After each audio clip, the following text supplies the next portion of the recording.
So let's start with Merlin. I have a friend who, before I go on with this, let's see. That's manageable, I guess.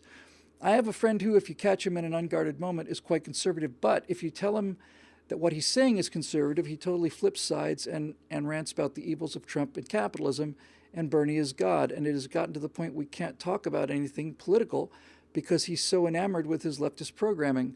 The question is, how do we break past the brainwashing and bring out the conservatism that is the core of so many potential walkaway candidates? That's a good question. One of the reasons that he can't stand to talk about it, and the reason he gets so upset, Merlin, emotional, gets churned up in a way that you don't, is by talking politics with him, you're presenting him with a series of contradictions that he can't process. You're actually putting him in a position of cognitive dissonance.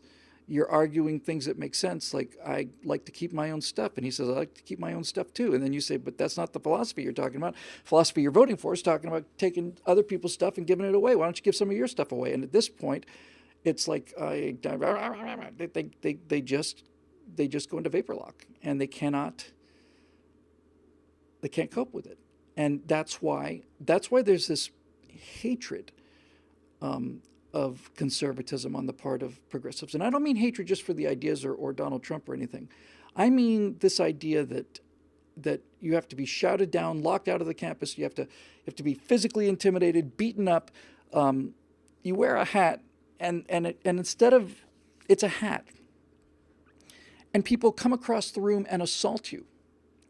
They're coming across the room and assaulting you because that hat is basically pointing out to them that their philosophy is nonsense. The hat is the boy on the end of the parade saying he's not wearing any clothes.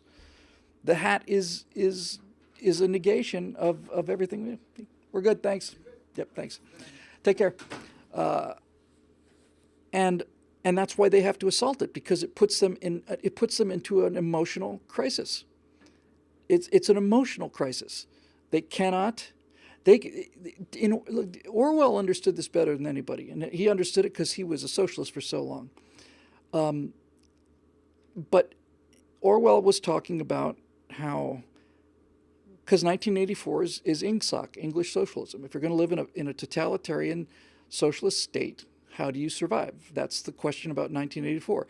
How do you survive if you've got a brain? The proles, the Big Brother doesn't give a damn about the proles. They just live in these little dirty communities, and they have 15 children work in factories. They don't care about them. They're parts for their machine. So, but anybody with any kind of a brain, how do you control these people? And what Orwell was so good at pointing out was you control them with fear. Okay, so far so good, but how does that modify your behavior?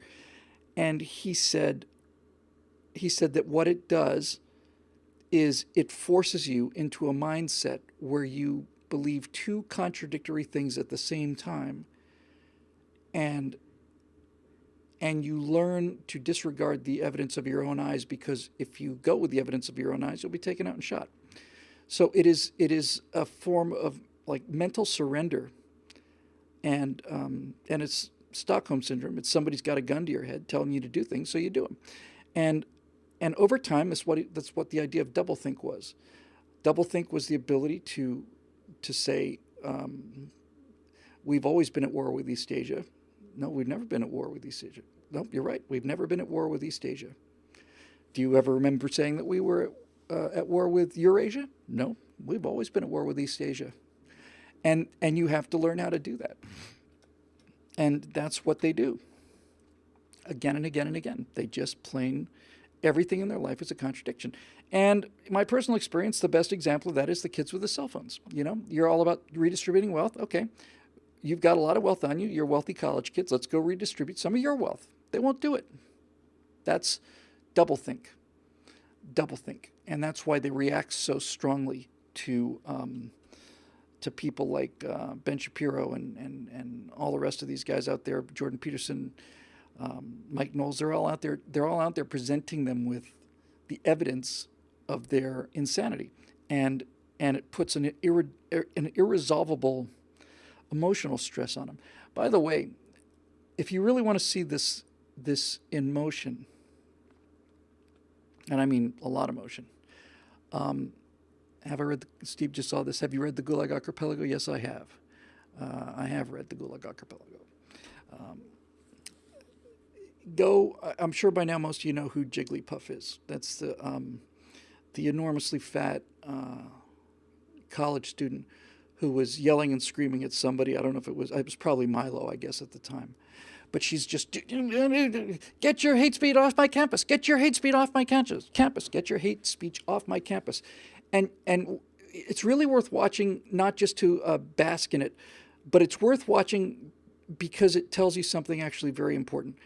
If you look at that clip, what you'll see is she's very calm. Somebody says something. She starts chanting, and she means it. This is not like hired people who come in and chant for $4 an hour, get bussed in from Chicago. She's filled with this rage, and the second that the topic changes, she just simply goes back to perfect calm. And she does it repeatedly.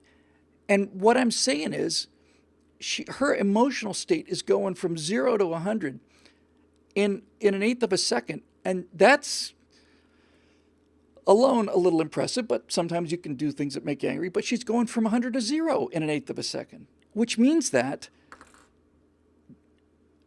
since she is actually this emotional about it, it means that her mind is so fluid and her emotions are so out of control that no matter what the particular topic of this particular sentence is, it's going to drive her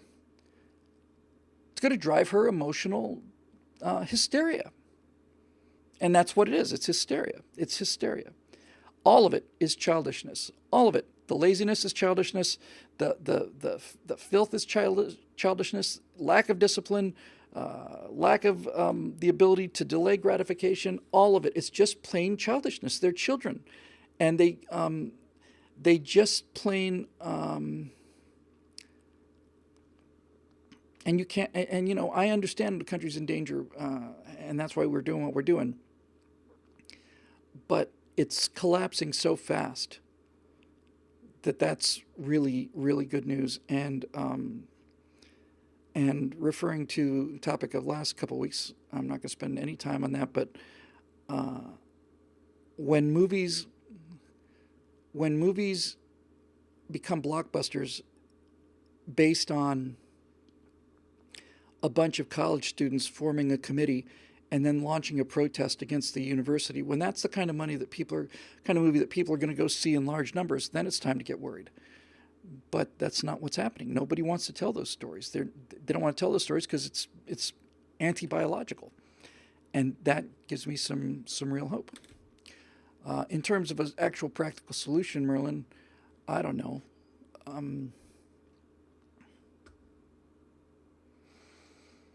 I don't know.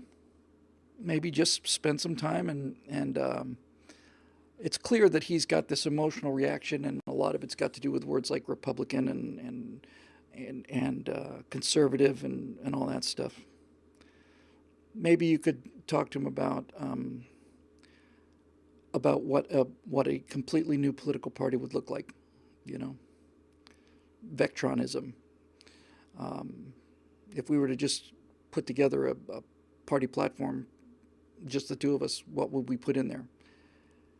I bet you find that if you were talking about making Vectronism, he'd be a lot more willing to put in stuff that's actually conservatism, because he's so emotionally invested in fighting conservatives and Republicans, because Republicans and conservatives put him in a position of having to face his doublethink.